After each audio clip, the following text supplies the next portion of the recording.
சேர்த்தாலே முக்கண்ணியை தொழுவார்க்கு ஒரு தீங்கும் இல்லையே. இன்றைய பொழுது ஒரு அருமையான பொழுது.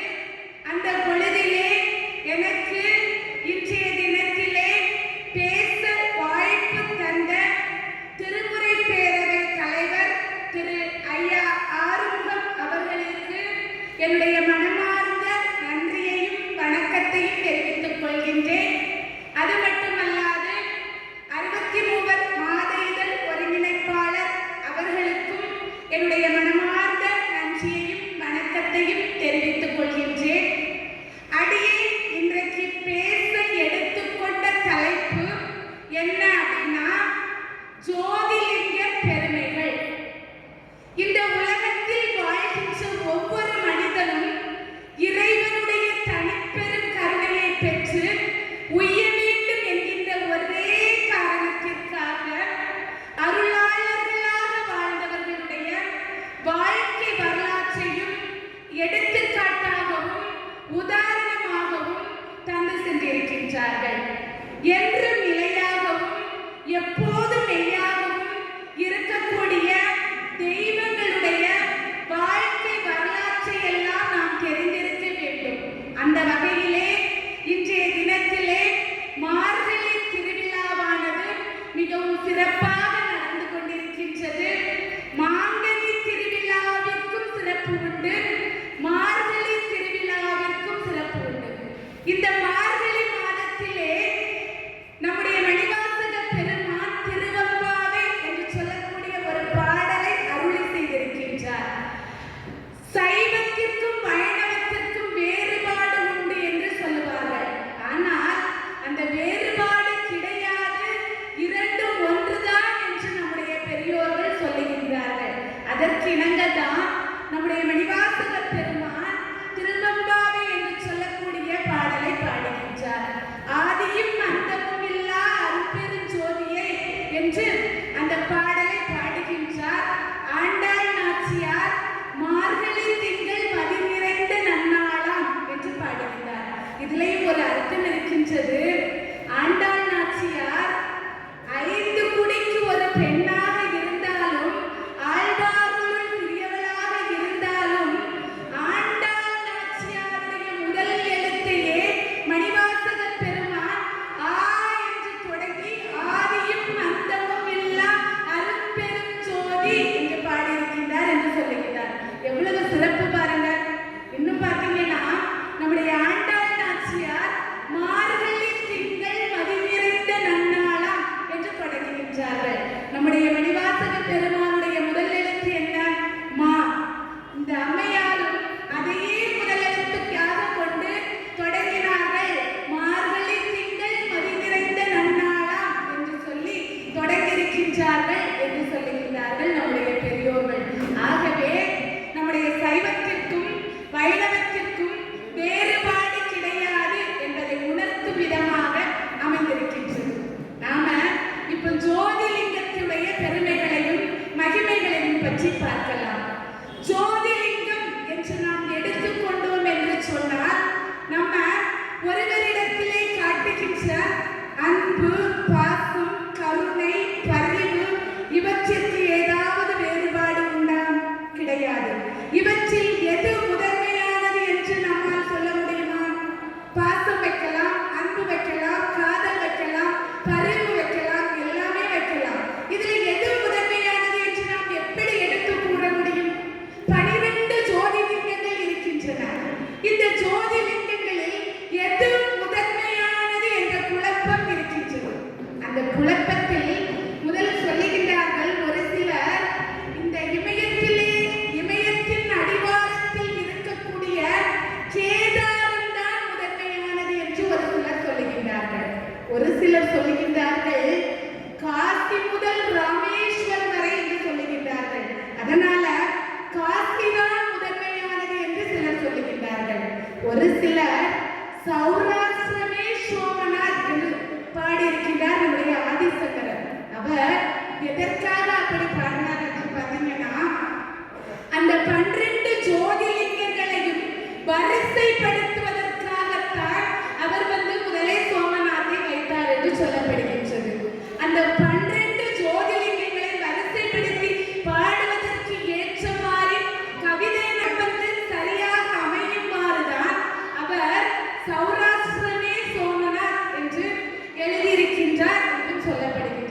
அப்போ எது முதன்மையானது என்ற குழப்பம் நமக்கு இருக்கும்.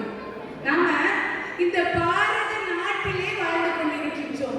நம்ம பாரத நாடு பண்பாடு மிகுந்த நாடு. இந்த பண்பாடு மிகுந்த நாட்டிலே நாம் இறைவன் எம்பெருமானை மூல முதற் கடவுளாக வைத்து நாம் வணங்கிக் கொண்டிருக்கின்றோம். அந்த வகையிலே இமய மலையை கைலாயத்தின் ஒரு பகுதியாக நாம் சொல்லுகின்றோம். ஆகவே அந்த இமயத்தின் அடிவாரத்திலே இருக்கக்கூடிய கேதாரம் என்று சொல்லக்கூடிய திருநகரை முதன்மையாக கொண்டு அந்த திருத்தலத்திலே நடந்த மகிமைகளையும் ஜோதி லிங்கத்தினுடைய தோற்றங்களையும் பற்றி அடியே உங்களுக்கு எடுத்து சொல்லலாம் என்று நினைக்கின்றேன். ஒரு சமயம் பிரம்மதேவர் தான் படைத்த அகில உலகத்தையும் பார்த்து அப்படியே பிரமிப்போடு பார்க்கின்றார். இந்த உலகத்தை நான் படைத்தேன். இந்த உலகத்தில் இருக்கக்கூடிய மனிதர்கள், விலங்குகள், பறவைகள், செடிகள், கொடிகள் அனைத்தையும் நான் படைத்தேன் என்று சொல்லி பிரம்மதேவருக்கு மிகுந்த ஆணவம் தலைக்கேறி அப்படியே சிரிக்கிறார். சிரித்த மறுகணமே நம்முடைய திருமால் பார்க்கின்றார். இவனுக்கு என்ன இத்தனை ஒரு ஆணவம்? இந்த உலகத்தை நான் படைத்தேன் என்று ஆணவம் கொண்டு சிரிக்கின்றானே, இவனுக்கு எவ்வளவு திமிரு என்று நம்முடைய திருமால் நினைக்கின்றார். அவர் சொல்றாரு, நீர் என்னுடைய நாபிக் கமலத்திலிருந்து தோன்றியவர் தானே, உமக்கு என்ன ஆணவம்? உம்மை படைத்தவனே நான் தானே, நீர் இந்த உலகத்தை படைத்து விட்டீர் என்று ஆணவம் கொண்டு சிரிக்கின்றீரா என்று கேட்கின்றார். அவர் பழையபடி என்ன பண்றாரு? சிரிக்கிறார். நான் தான் இந்த உலகத்தை படைச்சேன் அப்படிங்கிற ஆணவம் அவருடைய மனதிலே எழுகின்றது. சிரிக்கிறார். அப்பந்தான் இவர்களுடைய ஆணவத்தை இவங்க ரெண்டு பேருக்கும் மாறி மாறி சண்டை வருகின்றது. அப்போதுதான் நம்முடைய இறைவன் எம்பெருமான் ஜோதி லிங்கமாக தீப்பிழம்பாக அப்படியே வருகின்றார். அதிலே ஒரு ஜோதி லிங்கமானது தோன்றுகின்றது. அதில் இருந்து ஒரு அசரீதி ஒலிக்கின்றது. நீங்கள் உங்களில் யார் பெரியவர் என்று நான் சொல்கின்றேன். என்னிடத்திலே இருக்கக்கூடிய அடியையும் முடியையும் யார் காண்கின்றீர்களோ அவர்களே பெரியவர்கள் அப்படின்னு நம்முடைய எம்பெருமான் அசரீதியாக ஒலிக்கின்றார். பார்க்கின்றார்கள் ரெண்டு பேரும். சரி என்று சொல்லிக்கொண்டு பிரம்மதேவர் என்ன செய்கின்றார்? பச்சை அவதாரம் எடுத்து வானலோகத்தை நோக்கி பறக்கின்றார். நம்முடைய திருமால் வர்றாக அவதாரம் எடுத்து பாதாளம் நோக்கி போகின்றார். நீ மேல போ, நான் கீழே போறேன் அப்படின்னு சொல்லியாச்சு. நம்முடைய பிரம்மதேவர் மேல் நோக்கி பறந்து கொண்டிருக்கின்றார். காலங்கள் செல்ல செல்ல பல காலங்கள் ஆகின்றது. பறந்து கொண்டே இருக்கின்றார். அவருக்கு இறகுகள் எல்லாம் சோர்ந்து போய்விட்டன. நம்முடைய திருமால் பஞ்சையாக மாறி வர்றாக அவதாரமாக மாறி பாதாளம் நோக்கி அப்படியே போய்கொண்டிருக்கின்றார். அவருடைய கால்கள் எல்லாம் சோர்ந்து போய்விட்டன. பார்க்கின்றார். அடடா, எப்போதடா இறைவனுடைய அடியை நாம் காண முடியும் என்று நினைக்கின்றார். பிரம்மதேவரோ எப்படா நாம் இறைவனுடைய திருமுடியை காண முடியும் என்று சொல்லி நினைத்து போகின்றார். பார்க்கல, ரெண்டு பேருமே பார்க்கல, போயிட்டே இருக்காங்க. பிரம்மதேவர் போய்கிட்டே இருக்கின்றார். ஒரு தாழம்பூவானது கீழே வருகின்றது. பார்க்கிறார். தாழம்பூவிடம் கேட்கின்றார், எவ்வளவு காலமாக நீ பயணித்துக் கொண்டிருக்கின்றாய் என்று சொல்லி கேட்கின்றார். வெகு காலமாக நான் பயணித்துக் கொண்டிருக்கின்றேன். எப்போது நான் கீழே போவேன் என்று எனக்கு தெரியவில்லை என்று அந்த தாழம்பூ பிரம்மதேவரிடத்திலே சொல்லுகின்றது. பிரம்மதேவர் சொல்லுகின்றார், நானும் வெகு காலமாக பறந்து வந்து கொண்டே இருக்கின்றேன். எப்போது இறைவனுடைய திருமுடியை காணுவேன் என்று எனக்கு தெரியவில்லை. என்னுடைய இறகுகள் எல்லாம் சோர்ந்து போய்விட்டன என்று சொல்லி பிரம்மதேவர் சொல்லுகின்றார். நீ எனக்கு ஒரே ஒரு உதவி செய்வாயா என்று சொல்லி பிரம்மதேவர் கேட்கிறார். சரி, நான் என்ன வேண்டாலும் செய்கிறேன் என்று சொல்லி தாழம்பூவானது கீழே வருகின்றது. பிரம்மதேவர் வருகின்றார். நம்முடைய திருமாலை சந்திக்கின்றார்கள். திருமாலிடத்திலே பிரம்மதேவர்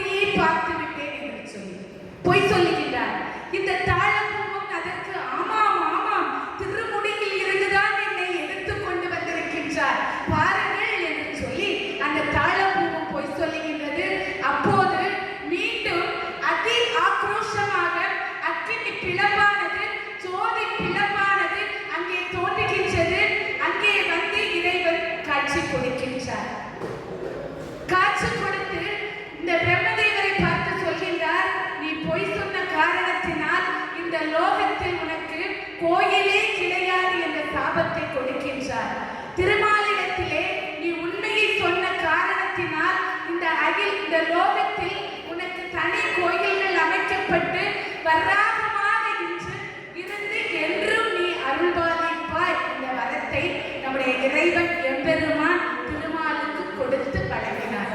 இதுதான் நம்முடைய ஜோதி லிங்கம் உருவான வரலாறு. அடுத்து நம்முடைய கேதாரண்யம், கேதாரநாத்திலே அமைந்திருக்கக்கூடிய கேதாரண்யம் என்று சொல்லக்கூடிய திருத்தலம் முதன்மை, அதாவது இமயத்தின் அடிவாரத்திலே அமைந்திருக்கக்கூடிய ஒரு திருத்தலம். இந்த திருத்தலத்திலே அம்பிகையானவள் காளி கௌரியமான வரலாறு உண்டு. அதாவது நம்முடைய மணிவாசக பெருமான் அழகாக பாடியிருப்பார், ஆதியும் அந்தமும் இல்லா அருட்பெரும் ஜோதி என்று. ஜோதியே சுடரே சூழ்மொழி விளக்கே என்று பாடியிருக்கிறார். அடுத்து நம்முடைய சேக்கிழார் பெருமான் உலகெல்லாம் உணர்ந்து ஓதற்கரியவன் நிலவுலாவிய நீர்மலி மேனியன் அழகில் ஜோதியன் அம்பலத்தாடுவான் மலர் சிலம்படி வாழ்த்தி வணங்குவான் என்று பாடியிருக்கின்றார். நம்முடைய அருணகிரிநாதர் தீப ஜோதி நமோ நம என்று பாடியிருக்கின்றார். அடுத்து நம்முடைய ஜோதி லிங்கங்களை பற்றி மிகவும் சிறப்பாக நம்முடைய மகான்கள் எல்லாம் பாடியிருக்கின்றார்கள். ஒரு சமயம் அசுரர்களாக இருந்த சண்டியையும் சாமுண்டி என்று சொல்லக்கூடியவரையும் வதம் செய்த காளியானவள் கைலாயத்துக்கு போறார். கைலாயத்திலே போய் எம்பெருமான் சிவபெருமானை பார்க்கின்றார். பார்த்த உடனே சிவபெருமான் கருநிறமாக இருந்த நம்முடைய பார்வதி தேவியை பார்த்து காளியே இங்கே வா என்று அழைக்கின்றார். அம்மாவுக்கு போவதற்கு என்ன காளி கருநிறம் கொண்டவள் என்று இறைவன் என்னை திட்டிவிட்டார் என்று கோபம் வந்துவிட்டது.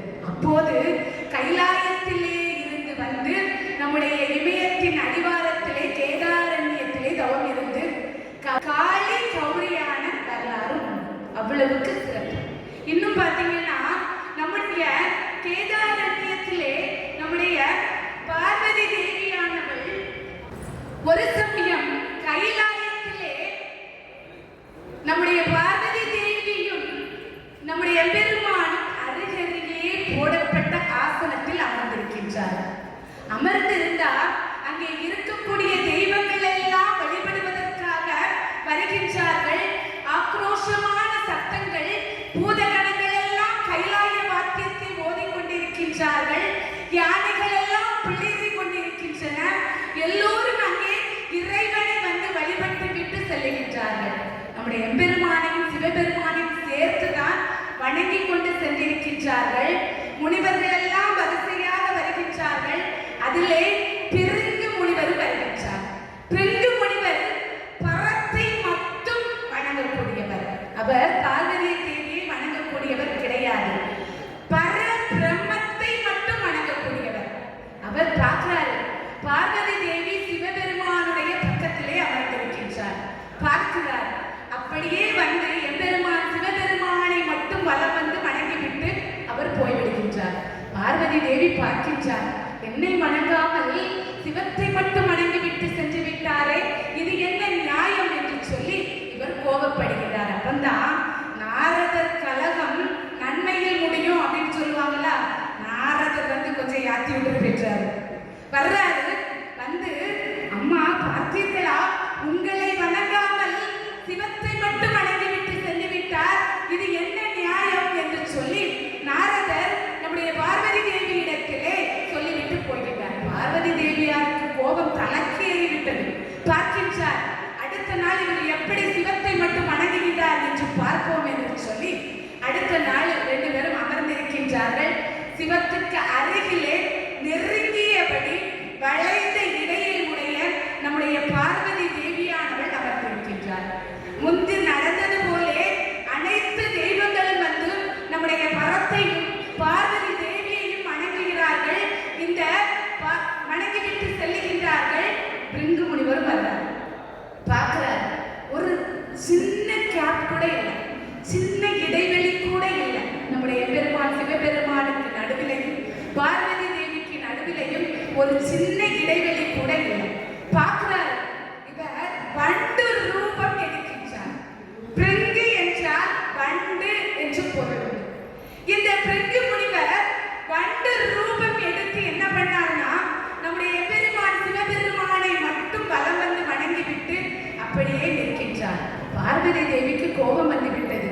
என்னடா எத்தனை முறை நாம் முயற்சித்தும் நம்மளை வணங்காமல் வரத்தை மட்டும் அடங்கிவிட்டு சென்று விட்டாரே என்று சொல்லி அம்மையாருக்கு கோபம் வருகின்றது.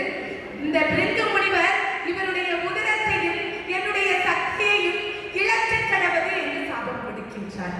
அந்த கணமே பிருங்கு முனிவர் எலும்பு ரூபமாக மாறி அப்படியே நிற்கின்றார். பிரம்மம் பார்க்கின்றார். என்னை வணங்கினதற்காக இத்தனை ஒரு கொடுமையா என்று எண்ணி ஒரு ஊன்றுகோலை தூக்கி போடுகின்றார். ஊன்றுகோலை பிடித்துக் கொண்டு அப்படியே நிற்கின்றார். பிருங்கு முனிவர் பார்வதி தேவியை பார்த்து கேட்கின்றார், இந்த உலகத்திலே பர பிரம்மத்தை மட்டும் வணங்குகின்றவர்கள் உண்டு அல்லவா? அது உனக்கு தெரியாதா? நீ இப்படி செய்து விட்டாயே, அவருடைய உதிரத்தையும் அவருடைய சக்தியையும் நீ எடுத்து விட்டாயே, நீ செய்தது தவறு என்று எம்பெருமான் கூறுகின்றார். இந்த அகில லோகத்திற்கும் சக்தியை கொடுக்கின்ற ஆதி பராசக்தியாக இருக்கக்கூடிய நம்முடைய பார்வதி தேவியானவள் எம்பெருமான் சிவபெருமான் சொன்னதை கேட்டு கேதாரம் வந்து தவம் இருக்கின்றார். கேதாரம் வந்து தவம் இருந்து அந்த தவத்திற்கு இறங்கிய எம்பெருமான் இங்கே வந்து உனக்கு என்ன வர வேண்டும் என்று சொல்லி கேட்கின்றார். கேட்கின்ற பொழுது சுவாமி உங்களில் பாதியை எனக்கு தர வேண்டும் என்று சொல்லி எம்பெருமானிடத்திலே கேட்கின்றார். அப்போதுதான் நம்முடைய எம்பெருமான் சிவபெருமான் சிவன் இல்லையே சக்தி இல்லை, சக்தி இல்லையே சிவன் இல்லை அப்படின்னு சொல்லுவோம் என்பதற்கிணங்க தன்னில் பாதியை கொடுத்தார் பார்வதி தேவியானவனுக்கு. அர்த்தநாதீஸ்வரராக நம்முடைய எம்பெருமான் சிவபெருமான் காட்சியளித்தார். இந்த கேதாரநாத்தை நம்முடைய திருஞான சம்பந்த பெருமானும் அவருடைய பதிகத்திலே மிகவும் அழகாக பாடியிருப்பார். தொண்டர் நஞ்சு களிரும் மடக்கி சுரும்பார் மலர் இண்டை கட்டி வழிபாடு செய்யணும் என்று மிகவும் அழகாக பாடியிருப்பார். பண்டு பாய மயிலாய முட்டலரும் கேதாரமே என்று பாடியிருப்பார். எவ்வளவு சிறப்பு மிகுந்த பாடல்கள் பாருங்க. இன்னும் பார்த்தீங்கன்னா நம்முடைய கேதாரநாத்திலே இன்னொரு சிறப்பும் நிகழ்ந்திருக்கின்றது. பகிரதன் என்று சொல்லக்கூடிய ஒரு மன்னன் நாட்டை ஆட்சி செய்து வாழ்ந்து கொண்டிருக்கின்றார். ஒரு சமயம் இந்த நாட்டை எல்லாம் சுற்றி பார்க்க வேண்டும் என்று சொல்லி அவன் சுற்றி பார்ப்பதற்காக தன்னுடைய அமைச்சர்களையும் தன்னுடைய படைகளையும் கூட்டிக் கொண்டு போகின்றான். ஒவ்வொரு நாடாக ஒவ்வொரு ஊராக சுற்றி பார்க்கின்றான். பார்க்கின்ற போது ஒரு இடத்துக்கு மட்டும் போக வேண்டாம் என்று சொல்லி அவர்களுடைய அமைச்சர்கள் சொல்லுகின்றார்கள். ஏதாவது ஒரு இடத்துக்கு போக வேண்டாம் அப்படின்னு நம்ம சொன்னா, நம்ம சின்ன பிள்ளைகிட்ட சொல்றோம், மக்களே நீ அந்த இடத்துக்கு போகாத, அங்க தீமை இருக்கிறது, அங்க போகக்கூடாது அப்படின்னு சொல்றோம். ஆனா அந்த பிள்ளை என்ன செய்யும்? அங்கதான் போக வைக்கும், நான் அங்கதான் போவேன்னு அடம் பிடிக்கும். அதே மாதிரி இந்த பகிரதன் என்று சொல்லக்கூடிய மன்னனும் என்ன பண்றான்னா, அங்க நீங்க போக வேண்டாம் என்று அமைச்சர்கள் எல்லாம் சொன்ன போது கேட்காமல் அந்த இடத்துக்கு போறாரு. போய் பார்க்கிறாரு, ஒரே சாம்பல் கூட்டமாக குவிந்து குவிந்து குவிந்து குவிந்து கிடைக்கின்றது. சாம்பல் கூட்டத்தை பார்க்கின்றான். பார்த்தால் அவனுக்கு மனசு தாங்கவே இல்லை. இதனுடைய வரலாறு என்ன என்பதை நான் தெரிந்தே ஆக வேண்டும் என்று சொல்லி அமைச்சரிடத்திலே கேட்கின்றான். கேட்ட உடனே அமைச்சர்கள் இது முன்னோர்களுடைய சாம்பல், அவர்கள் ஒரு சாபத்தின் காரணமாக எரிந்து கிடக்கின்றார்கள் என்று சொல்லுகிறார். இந்த பகிரதனுடைய முன்னோர் சகரதன் என்று சொல்லக்கூடியவர், இவருடைய பட்டணம். அவர் வந்து இந்த கேதாரநாத் என்று சொல்லக்கூடிய திருநகரை மிகவும் சிறப்பாக ஆட்சி செய்து வாழ்ந்துட்டு இருக்காரு. அஸ்வமேத யாகம் என்று சொல்லக்கூடியதை நீங்க கேள்விப்பட்டிருக்கீங்க. அஸ்வமேத யாகம் என்று சொன்னால் 100 அஸ்வமேத யாகம் செய்தால் இந்திரனுடைய பதவி நமக்கு கிட்டுமா?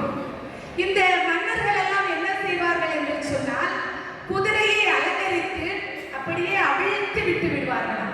ஒவ்வொரு நாடு நாடாக அது போகும். எந்த நாட்டு மன்னன் அந்த குதிரையை பிடித்து கட்டுகின்றானோ அந்த நாட்டுக்கும் இந்த குதிரையை அனுப்புன நாட்டுக்கு சண்டை மூடும். அதில் யார் வெற்றி பெறுகின்றார்களோ அவர்கள் நாட்டை விட்டு விட்டு செல்ல வேண்டும். இதுதான். ஆனா இந்த சகரதன் என்று சொல்லக்கூடிய மன்னன் குதிரையை அலங்கரித்து அப்படியே அனுப்பி வைக்கின்றார். இது ஒவ்வொரு நாடு நாடாக செல்லுகின்றது.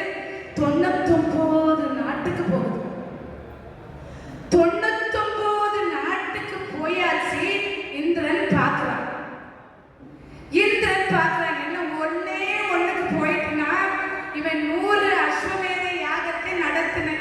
நினைச்சிருப்பான், நம்முடைய இந்திர பதவியை கொடுத்துட்டு நம்ம போக வேண்டியதான் அப்படின்னு நினைக்கிறான். நினைச்ச மறுகணமே என்ன பண்றான் இந்திரன், அந்த குதிரையை ஒரு ஆசிரமத்திலே முனிவர் தங்கி இருக்கக்கூடிய இடத்திலே பின்னாடி கொண்டு போய் கட்டி விடுகிறான். கட்டி வச்சுட்டு இவன் போயிடுறான். மன்னருடைய அமைச்சர் பார்க்கின்றார்.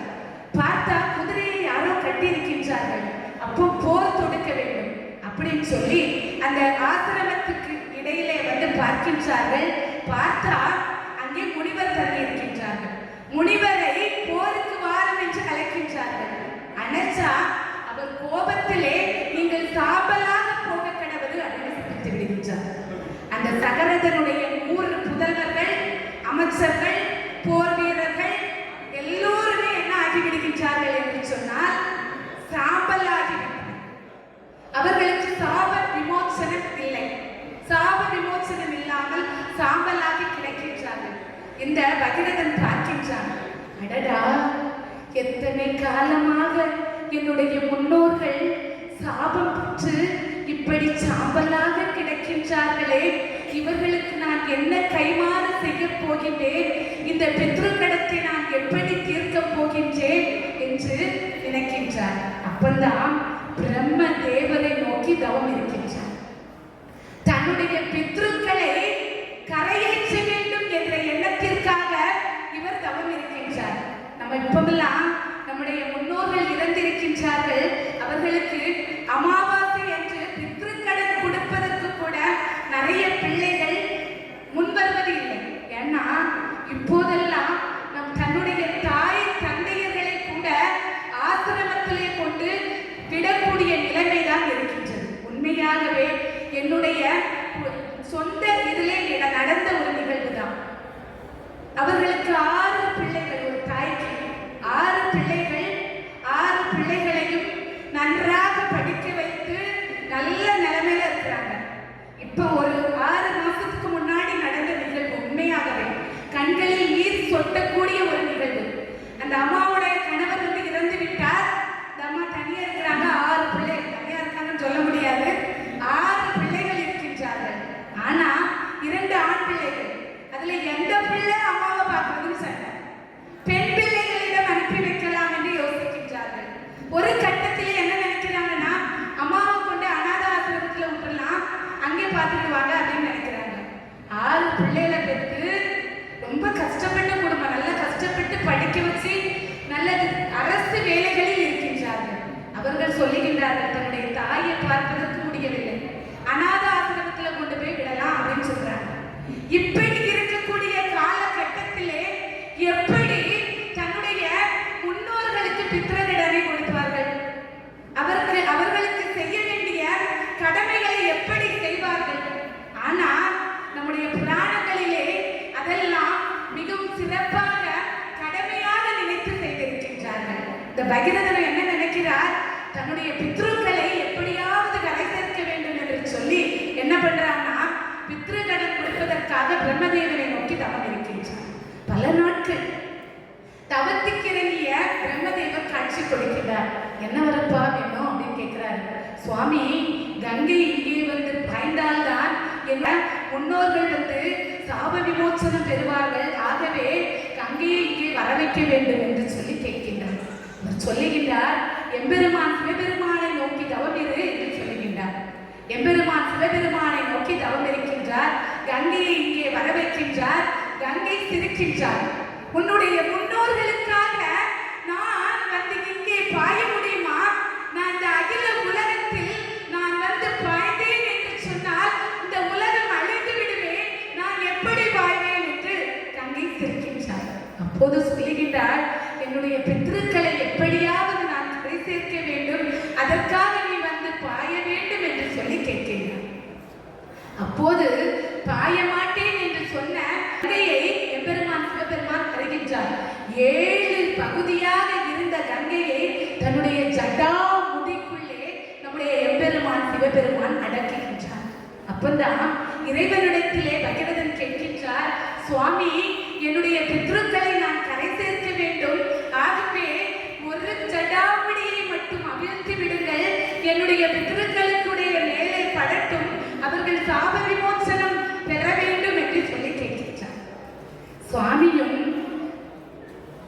என் மனம் இறங்கக்கூடியவர் ஆயிற்று. எவ்வளவுக்கு மனம் இறங்கக்கூடியவர், தன்னுடைய பக்தர்களுக்கெல்லாம் மிகுந்த அருளை எல்லாம் அள்ளி அள்ளி கொடுக்கக்கூடியவர் ஆயிற்று. அவர் என்ன பண்ணுகின்றார், தன்னுடைய ஜட்டா முடியில் ஒன்றை அப்படியே அவிழ்த்து விடுகின்றார். அவிழ்த்து விடுகின்ற பொழுது அது தன்னுடைய பித்ருக்கள் சாம்பலாக கிடக்கக்கூடிய இடத்திலே பாய்கின்றது. பித்ருக்கள் சாப விமோசனம் பெறுகின்றார்கள். இதெல்லாம் கேதாரத்திலே நடைபெற்றது. அங்கே கேதாரேஸ்வரராக நம்முடைய எம்பெருமான் சிவபெருமான் ஜோதி லிங்கமாக எழுந்து அருள் பாலித்துக் கொண்டிருக்கின்றார். அடுத்து நாம பார்க்க போறது காசி. காசி என்றாலே நம்முடைய நினைவுக்கு வருவது என்ன? காசியில் மறைத்தால் நமக்கு முக்தி அப்படின்னு நம்மளுக்கு எல்லாருக்குமே தெரிந்த ஒரு விஷயம். நம்ம காசியிலே நடந்த நிகழ்வு. ஒரு சமயம் நம்முடைய சனி பகவான் இறைவன் எம்பெருமானிடத்திலே வரம் பெற்று வருகின்றார். காசிக்கு தான் வர்றாரு. வந்தா கால பைரவர் தான் அங்கே காவல் தெய்வமாக இருக்கின்றார். காவல் தெய்வமாக இருக்கின்ற கால பைரவரை பார்த்து, நான் தவம் இருக்க வேண்டும் எம்பெருமான் சிவபெருமானை நோக்கி என்று சொல்லி கேட்கின்றார். கேட்ட மறுகணமே மணலிலால் சிவலிங்கம் பிடித்து அவர் தவம் செய்கின்றார் நம்முடைய சனி பகவான். அதற்கிறங்கிய எம்பெருமான் சிவபெருமான் மிகுந்த வரத்தை அவருக்கு கொடுக்கின்றார். ஏன்னா 7 நாட்கள் சனினாலே நம்ம பயந்து ஓடுவோம். 7 நாட்கள் சனி நம்ம ராசியில தொடங்கினாலே சனி பகவான் இருக்கக்கூடிய ஆலயத்துக்கு சென்று விளக்கு போட்டு வழிபடுவதை நாம் வழக்கமாக கொண்டிருக்கின்றோம். அவ்வளவுக்கு சிறப்பு. ஜோதி லிங்கமாக இறைவன் எழுந்தருடைய ஒரு தலம். பிரம்மதேவரும் திருமாலும் ஒரு சமயம் என்ன பண்றாங்கன்னா, அவர்கள் இந்த உலகத்தை ஏன் அவதரிச்சோம் அப்படின்னு தெரியாம யோசிச்சே இருக்கும் போதுதான் ஒரு அசரீது ஒலித்தது. பிரம்மதீர்த்த கிணறை உண்டு பண்ணி தவம் இருங்கள் என்று சொல்லி. அப்பந்தான் திருமால் தன்னுடைய சக்கராயுதத்தால் ஒரு பிரம்ம தீர்த்த கிணறை உருவாக்கி தவம் இருக்கின்றார். அதிலே ஒரு பெரிய ஜோதி லிங்கம் உருவானது. ஜோதி வடிவம் உருவானது. அதிலே ஒரு லிங்கம் உருவானது. திகழ் சக்கரம் 5 என்று இருக்கின்றார்கள். நம்முடைய எம்பெருமான் சிவபெருமான் 10 கரங்களும் 5 தலைகளோடு வந்து காட்சி கொடுக்கின்றார். காட்சி கொடுத்தா நம்முடைய திருமால் பார்க்கின்றார். பார்த்து இறைவன் எம்பெருமானிடத்திலே, சுவாமி காசி விஸ்வநாதராக இங்கே நீங்கள் எழுந்து அருள்பாலிக்க வேண்டும் என்ற வரத்தை பெறுகின்றார். அன்று முதல் காசி விஸ்வநாதராக காசியிலே அருள்பாலித்து இருக்கின்றார். காசி என்றாலே விஷாலாட்சி நம்ம ஞாபகம் வராமல் இருக்குமா? விசாலாட்சி நாம் தெரிந்து கொள்ளாமல் இருக்க முடியுமா? ஒரு சமயம் தட்சன் மிகப்பெரிய வேள்வி நடத்தினார். தட்சனுக்கு மகளாக தாட்சாயினியாக நம்முடைய பார்வதி தேவியார் அவதரித்திருந்தார். எம்பெருமான் சிவபெருமானை திருமணம் செய்து கொண்டு இருக்கின்றார். இந்த தட்சன் வந்து கைலாயத்துக்கு போறார். கைலாயத்திலே போய் எம்பெருமான் சிவபெருமானை பார்க்கின்றார். யாருமே இவரை மரியாதை செலுத்தலை. அங்கே இருக்கக்கூடிய தெய்வங்கள் எல்லாம் யாருமே இவரை கண்டுக்கலையா. அதனால மிகப்பெரிய வேள்வி ஒன்றை நடத்துறார். அந்த வேள்விக்கு நம்முடைய எம்பெருமான் சிவபெருமானையும் பார்வதி தேவியையும் அழைக்கவில்லை. இவர் மட்டும் நடத்துறார். நடத்திட்டே இருக்காரு. அங்கே மற்ற தெய்வங்கள் எல்லாம் வருகின்றார்கள். எல்லா தெய்வங்களுக்கும் அழைப்பு கொடுத்திருக்கின்றார். ஆனால் நம்முடைய எம்பெருமான் சிவபெருமானும் இந்த அகில லோகத்துக்கும் சக்தியை கொடுக்கின்ற பார்வதி தேவிக்கும் அழைப்பு கொடுக்கவில்லை. பார்வதி தேவி பார்க்கின்றார். மிகுந்த கோபம். எப்படி இவர் என்னையும் என்னுடைய கணவனாரையும் அழைக்காமல் இவர் இந்த வேள்வியை நடத்தலாம் என்று சொல்லி அங்கே வருகின்றார். வந்து சண்டை போடுகின்றார். சண்டை போட்டால் மிகுந்த குழப்பம். தாங்க முடியாமல் இந்த தட்ச களத்தை யாக குண்டத்திலே குதித்து விடுகின்றார். குதித்தால் அந்த எரிந்த சடலம் அப்படியே கிடைக்கின்றது. வேறு புத்திரரை அனுப்பி அந்த யாகத்தை எல்லாம் அழித்ததாகவும் வரலாறு உண்டு. கோபம் கொண்ட நம்முடைய எம்பெருமான் சிவபெருமான் பார்வதி தேவியுடைய உடலை எடுத்து ருத்ர தாண்டவம் ஆடினார். இந்த ருத்ர தாண்டவம் ஆடும்போது இந்த அகில உலகம் அழித்து விடும் என்று பயப்படுகின்றார்கள். பயப்பட்டதுனால நம்முடைய திருமால் வருகின்றார். சக்கராயுதத்தை அனுப்பி வைத்து தேவியுடைய உடலை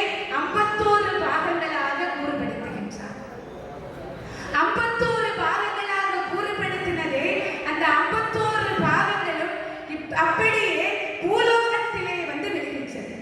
51 இடங்களில் விழுந்தது தேவியினுடைய உடல். அதிலே நம்முடைய தாட்சாயினி தேவியுடைய குண்டலம் விழுந்த இடம்தான் காசி மாநகரம்.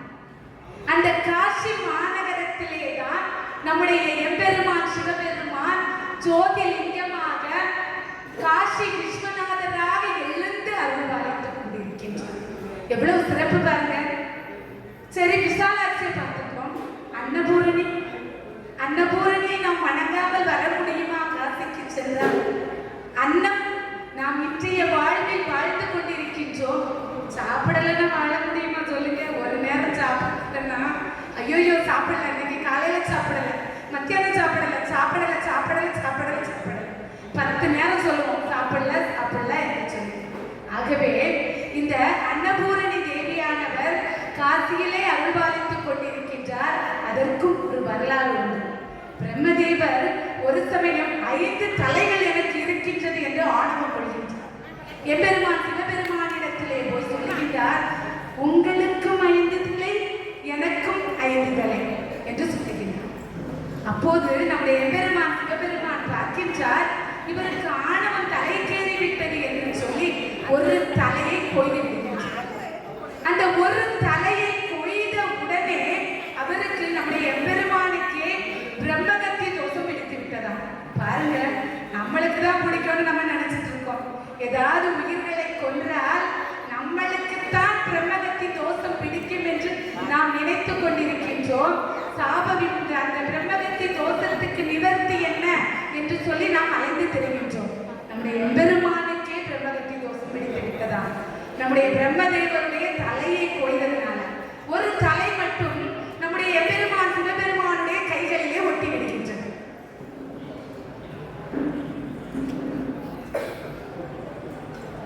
நம்முடைய எம்பெருமான் சிவபெருமானுடைய கைகளிலே ஒட்டி விடுகின்றது. பார்க்கிறார், நம்மளுக்கும் பசி வரும், சாமிக்கு பசி வருமா? வராதுல்ல.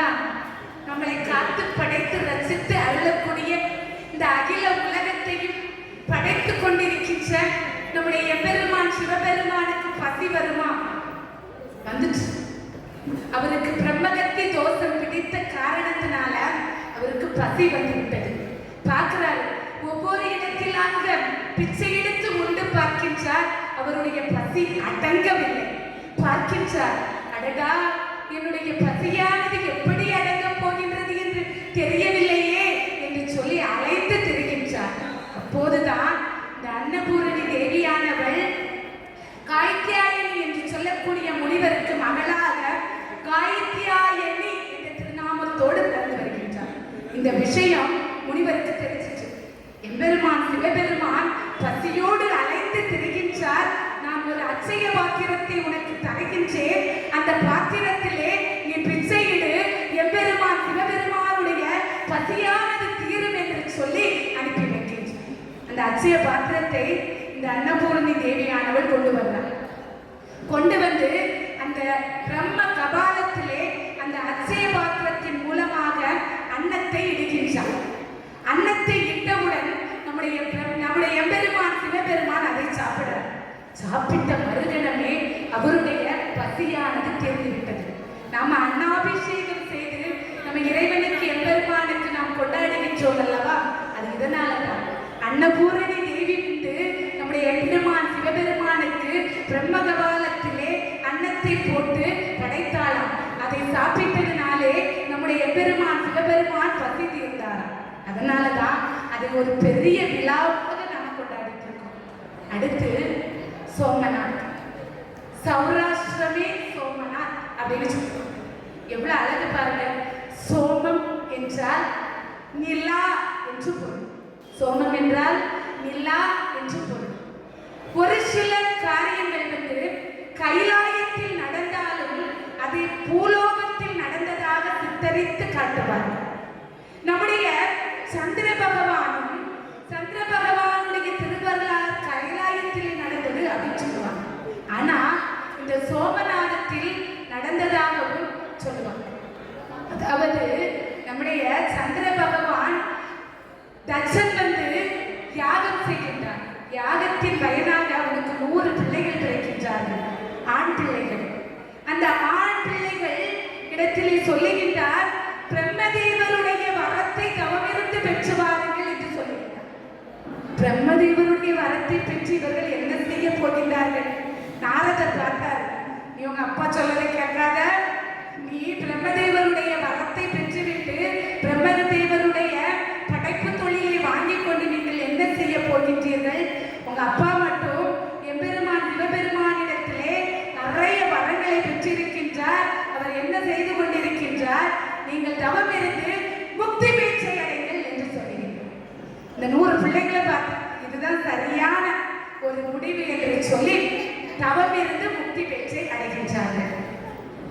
அடுத்து பார்க்கிறார், 100 பிள்ளைகளை நீ முக்தி பேர் அடைய வச்சுட்டா, சரி நீ ஆம்பளை பிள்ளை பெற்றுதானே முக்தி பேர் அடைய வைப்பா, நான் பெண் பிள்ளைகளை பெற்று விடுகிறேன் என்று சொல்லி தவம் இருந்து 50 பெண் பிள்ளைகளை பெற்றெடுக்கின்றார். அதில் 27 பெண் பிள்ளைகளை இந்த சந்திர பகவானுக்கு திருமணம் செய்து கொடுக்கின்றார். இவர் ஒரே ஒரு பொண்டாட்டினை மட்டும் ரொம்ப சந்தோஷமா இருப்பார், மீதி எல்லாத்தையும் ஒதுக்கி வச்சிருவார். ஒதுக்கி வச்சுட்டு அந்த அந்த கடைசியா இருக்கக்கூடிய பொண்டாட்டியை மட்டும் எல்லாருக்கும் கூட்டு போவார். மற்றவர்கள் எல்லாம் பார்த்தார்கள். தன்னுடைய தோப்பனார்ட்ட வந்து சொன்னாங்க, அப்பா இந்த சந்திர பகவான் எங்களை கண்டு கொள்ளாமல் இந்த ரோகிணி இடத்திலே மட்டுமே அன்பாக இருக்கின்றார் என்று சொல்லி சொல்லுகிறார். பார்க்கிறார், எனக்கு ரொம்ப கோபம் தாங்க முடியவில்லை. என்ன பண்ணுவாரு? நீ தேய்ந்து அழித்து போக கடவுள் அப்படிங்கிற, தேய்ந்து அழித்து போக கடவுள் அப்படின்னு சாபம் கொடுத்த மறுகணமே சந்திர பகவான் தேய ஆரம்பிக்கின்றார். தேய்ந்து கொண்டே போகின்றார், தேய்ந்துட்டே இருக்கிறார். பார்க்கிறார், இப்படியே போனா நம்ம வந்து இல்லாம போயிடுவோம். எம்பெருமான் சிவபெருமானுடைய திருவடிகளிலே விழுகின்றார். விழுந்து பார்க்கிறார், சுவாமி என்னை எப்படியாவது காத்தருள வேண்டும் என்று கேட்கின்றார்.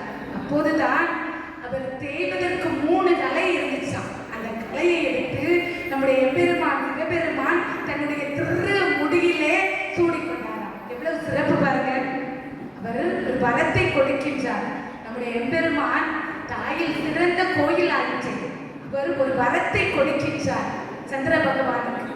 நீ 15 நாட்கள் தேய்ந்தும் 15 நாட்கள் வளர்ந்தும் கடவுள் இந்த என்ற வரத்தை கொடுக்கின்றார். சந்திர பகவான் 15 நாட்கள் தேய்ந்தும் 15 நாட்கள் வளர்ந்தும் நமக்கு அமாவாசையாகவும் பௌர்ணமியாகவும் காட்சி கொடுக்கின்றார். எவ்வளவு சிறப்பு பாருங்க. சோமநாத்துல இந்த வரலாறு சொல்லப்படுகின்றது. அடுத்து பார்த்தீங்கன்னா நம்முடைய கண்ணபிரான் வந்து மதுராபுரியில் அவதரித்து ஆயர்பாடியில் வளர்ந்தார். ஆயர்பாடியில் வளர்ந்த அவர் மதுராபுரிக்கு வந்து கம்சனை வளர்ந்தார். இவருக்கு சாம்பன் என்று சொல்லக்கூடிய ஒரு மகன் இருந்தார். இந்த வரலாறு ரொம்ப ஒரு சிறப்பான வரலாறு.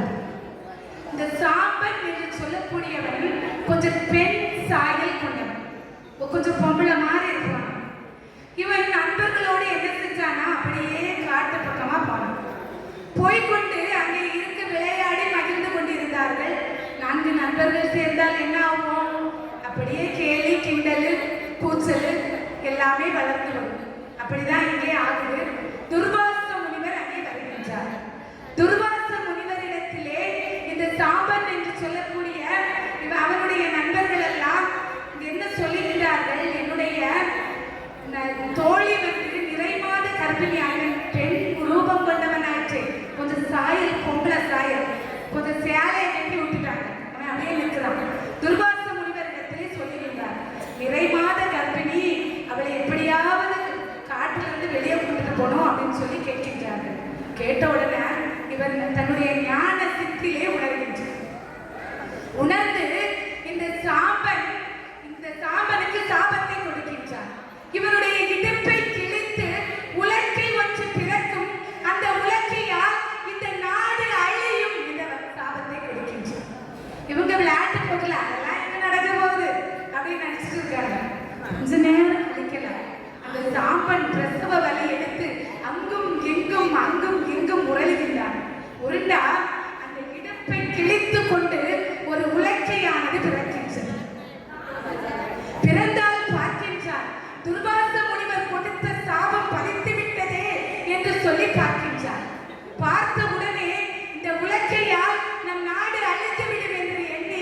என்ன செய்கிறார்கள் என்று சொன்னால், அந்த கடற்கரையிலே என் ஆயர்பாடி அந்த கடற்கரையிலே இருந்து அந்த உலக்கையை பொடி பொடியாக ஆக்கி எரித்து கடலிலே கலந்து விடுகின்றார்கள்.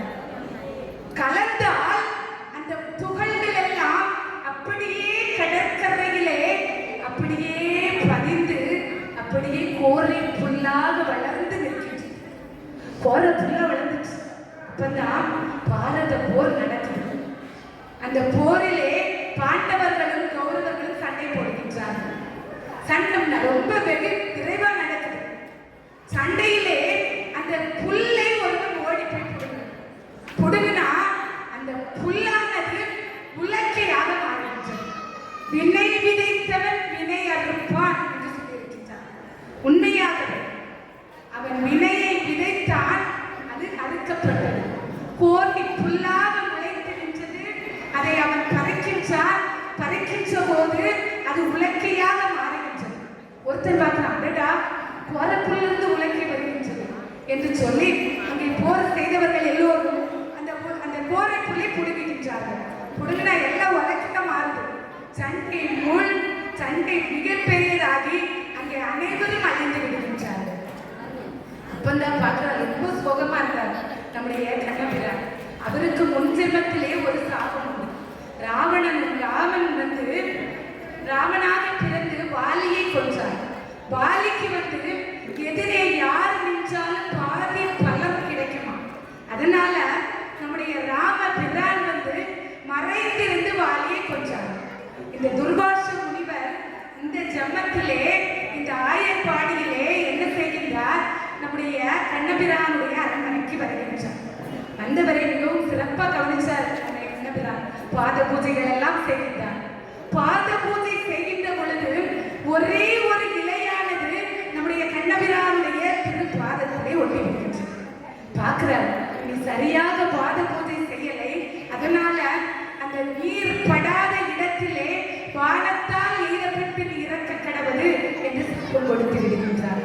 இறைவனாக இருந்தாலும் சாபத்தை ஏற்றுக்கொள்ள வேண்டியது கடமைதானே. அந்த கடமையை ஏற்று வருமானத்திலே இருக்கிறார். இந்த வாலி போன ஜென்மத்துல வாலியாக இருந்தாரே, அவர் சர்ரா என்று சொல்லக்கூடிய வேடனாக அவதாரம் செய்திருக்கின்றார். கண்ணபிரான் மரத்தடியிலே இருந்து காலை ஆட்டிக்கொண்டே இருக்கின்றார். காலை அப்படி ஆழ்ந்த சிந்தனை நித்திரையிலே அப்படியே இருக்கிறார். இருந்தா பார்க்கிறார், இந்த சர்ரா என்று சொல்லக்கூடிய வேடன் பார்க்கிறார், ஏதோ பறவைதான் வந்துவிட்டது என்று எண்ணி வானத்தை ஏகின்றான். நீர்படாத இடத்திலே வானம் மீது நீ இறக்க கடவா என்று துர்வாச முனிவர் சாபமிட்டது வலிக்கின்றது. அந்த பாதம் அந்த இலை அந்த பாதத்திலே கண்ணபிரானுடைய பாதத்திலே அந்த அம்பானது பட்டு விடுகின்றது. பட்டு அந்த தினமே ரத்தம் அப்படியே சொட்ட சொட்ட அப்படியே நம்முடைய கண்ணபிரான் அடைந்து விடுகின்றார். இந்த ஓவியமானது இந்த சிற்பமானது அங்கே அமைந்திருக்கிறது சோமநாதர். உண்மையாவே அந்த சோமநாத்துக்கு ஒரு 10-15 கிலோமீட்டர் தள்ளி தான் ஆயர்பாடி என்று சொல்லக்கூடிய இடம் இருக்குதான். அங்கே நம்முடைய கண்ணபிரான் காலிலே ரத்தம் சொட்டுவது போன்ற ஒரு சிற்பத்தோடு ஒரு இருக்கின்றார். அவ்வளவுக்கு சிறப்பு மிகுந்ததுதான் நம்முடைய சோமநாத் என்று சொல்லக்கூடியது. இன்னொரு விஷயம் சோமநாத்திலே உண்டு. கஜனி முகமது 17 முறை படையெடுத்தான். நம்முடைய நாட்டினுடைய செல்வத்தை எல்லாம் அவன் கவர்ந்து செல்ல வேண்டும் என்று எண்ணினான். நம்முடைய நாடு பழம்பெரு நாடு, செல்வம் கொழித்த நாடு நம் நாடு. அந்த நாட்டிலே இருக்கக்கூடிய செல்வத்தை எல்லாம் கொள்ளையடித்து செல்ல வேண்டும் என்று அவனுடைய கண்ணை உறுத்தியது. வருகின்றான். 17 முறை படையெடுத்து வந்தான்.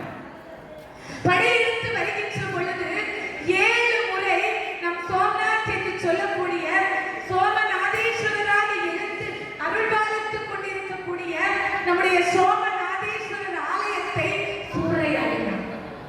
அங்கே இருக்கக்கூடிய சௌராஷ்டிரம் என்று சொல்லக்கூடிய மக்களுக்கெல்லாம் துன்பப்படுத்தினார். அனைவரையும் கொன்று குவித்தார். எல்லோரும் நாடு விட்டு நாடு பாய்ந்தார்கள்.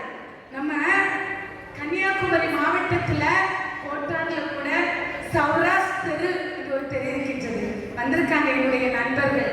நிஜமாவே அந்த சௌராஷ்டிரம் என்று சொல்லக்கூடிய இடத்துல இருக்கக்கூடிய இடம். அங்கே இருந்து இங்கே இடம்பெயர்ந்து வந்தவர் இந்த கஜினி முகமது படையெடுத்து வந்து அங்கே இருக்கக்கூடிய மக்களை எல்லாம் கொடுமைப்படுத்தினான். செல்வத்தை எல்லாம் அள்ளி கொண்டு போனான். இந்த 7 முறை இந்த சோமநாத் கோயில் வந்து புதுப்பிக்கப்பட்டது. 55 அடி கோபுரம். அந்த கோபுரத்தை சுற்றி கலசங்கள், சிறிய சிறிய கோபுரங்கள் அமைந்திருக்கின்றன. அந்த கோபுரத்துக்கு பக்கத்திலே ஒரு பெரிய சூலாயுதம், அந்த சூலாயுதம் அங்கே அமைந்திருக்கின்றது. சோமநாதேஸ்வரர் அங்கே ஜோதிலிங்கமாக அழகாக அருமையாக அருள் பாலித்துக் கொண்டிருக்கின்றார். அடுத்து பரளி வைத்தியநாதர். பரளி வைத்தியநாதர் என்ற உடனே சத்தியவான் சாவித்ரி அவர்கள் தான் ஞாபகத்துக்கு வருவாங்க. இந்த சத்தியவான் சாவித்ரி என்பவள் அஸ்வதி என்பவளுக்கும் மாளவி என்பவருக்கும் மகளாக பிறக்கின்றார். இந்த அம்மா ஒரு நாள் கானகத்துக்கு போறார். கானகத்திலே தியுமச்சேனன் என்று சொல்லக்கூடியவருடைய மன்னன் அவருடைய மகன் சத்தியவானை பார்க்கின்றார். சத்தியவானை பார்க்கின்ற பொழுது காதல் கொள்கின்றார். இந்த சத்தியவானை நாம் திருமணம் செய்து கொள்ளலாம் என்று நினைக்கின்றார். பரளி வைத்தியநாதருடைய மகிமையை நாம் தெரிந்து கொள்ள வேண்டும். அங்கே இருக்கக்கூடிய அம்பிகையினுடைய வரலாற்றையும் நாம் தெரிந்து கொள்ள வேண்டும். பால் நினைந்தூட்டும் தாயினும் சாலம் பரிந்தினி பாவியனுடைய ஊனினை உருக்கி உள்ளொளி பெருக்கி தேனினை சொரிந்து புறப்புறம் திரிந்த செல்வமே சிவபெருமானே யானை தொடர்ந்து சிக்கன பிடித்தேன் எங்கு எழுந்து அருள்வது இனியே என்று பாடியிருக்கின்றார். இந்த பரளி வைத்தியநாதர் இந்த திருத்தலத்திலே, பரளி என்று சொல்லக்கூடிய திருத்தலத்திலே சத்தியவான் சாவித்ரி இந்த அம்மா வந்து சத்தியவானை பார்க்கிற கானகத்தில் காதல் கொள்கின்றார். மணந்தால் நான் சத்தியவானை தான் மணப்பேன் என்று உறுதி கொள்கின்றார். வீட்டில் சொல்றார், தன்னுடைய தாய் தகப்பன்ட்ட சொல்றார். வேண்டான்னு அவங்க சொல்ல சரி அப்படிங்கிறாங்க. அப்பந்தான் நாரத முனிவர் அங்கே இருக்கின்றார். வந்து சொல்லுகின்றார், இந்த சத்தியவான் ஆயுள் குறைவு கொண்டவன். இவனை மணந்தால் இவள் தீர்க்க சுமங்கலியாக இருக்க மாட்டாள், அமங்கலியாக இருப்பாள். ஆகவே இவளை நீ அவனுக்கு திருமணம் செய்து கொடுக்க வேண்டாம் என்று சொல்லி அவனுடைய தாய் தந்தையரிடத்திலே சொல்லுகிறார். இந்த அம்மா கேட்கல. முத பார்த்தவர் அவரை தான் கல்யாணம் பண்ணுவேன், திருமணம் செய்தால் சத்தியவானை தான் நான் திருமணம் செய்வேன் என்று உறுதி எடுக்கின்றார். பார்க்கிறாங்க, சரி இவை எப்படினாலும் ஒத்துக்கொள்ள போவதில்லை, வேண்டாம் என்றால் கேட்க போவதில்லை. அதனால சத்தியவானுக்கு திருமணம் செய்து கொடுத்து விடலாம் என்று சொல்லி சத்தியவானுக்கு நம்முடைய சாவித்திரியை திருமணம் செய்து கொடுக்கின்றார்கள். சொன்னது மாதிரியே தீமச்சேனனுடைய கண்கள் பறிக்கப்பட்டு நாடு பறிக்கப்பட்டு காட்டுக்கு வருகின்றார்கள். சத்தியவான் சாவித்திரியும் வருகின்றார்கள். இந்த அம்மா நவராத்திரி விரதம் இருப்பாளாம். அம்பிகையை தினம் சதா சர்வகாலமும் பூஜித்துக் கொண்டே இருப்பாளாம். அந்த ஜோதிலிங்கத்தை பரளி வைத்தியநாதராக எழுந்து அருள்பாலித்துக் கொண்டிருக்கக்கூடிய அந்த ஜோதிலிங்கேஸ்வரரையும் அவர் வணங்கி கொண்டிருந்தாராம். இந்த அம்மா நவராத்திரி விரதம் தினமும் கடைபிடிப்பாளாம். இங்க வர்ற வந்து தன்னுடைய நோய்வாய்ப்பட்ட கணவனை அன்பாக கவனித்துக் கொண்டாளாம். நோய்வாய்ப்பட்டு விட்டார் என்று சொல்லி அவள் வந்து அவரை நீக்கிவிடவில்லை. நாம் போய்விடுவோம் என்று சொல்லி அவளுடைய தந்தையிடத்திலே அவள் போவல. அவ அன்பாக அவளுடைய மாமனார் மாமியாரை கவனித்துக் கொண்டு தன்னுடைய கணவனாரையும் கவனித்துக் கொண்டு வாழ்ந்துட்டு வாரார். அப்பந்தான் நல்ல பதி விரதையாக இருந்தால் இறைவன் கண்ணுக்கு தெரிவார். இந்த சாவித்திரி தேவி பஞ்ச கன்னியர்களில் ஒருத்தியாக இருந்தார். இந்த யமதேவர் வந்து இந்த தன்னுடைய கணவனாருடைய உயிரை எடுக்கின்ற பொழுது இவருடைய கண்ணுக்கு தெரியும். பார்க்கிறார், சுவாமி என்னுடைய கணவனாருடைய உயிரை எடுக்காதீர்கள் என்று சொல்லி காலில் விழுறார். ஆனா அவர் கேட்கல, உயிரை எடுத்துட்டார். நீங்கள் எப்படி என்னுடைய கணவனாருடைய உயிரை எடுக்கலாம்? நான் சதா சர்வகாலமும் அந்த ஜோதிலிங்கமாக இருக்கக்கூடிய பரளி வைத்தியநாதரையும் அந்த அம்பிகையும் நான் வணங்கிக் கொண்டிருக்கின்றேனே, நீங்கள் என்னுடைய கணவனாருடைய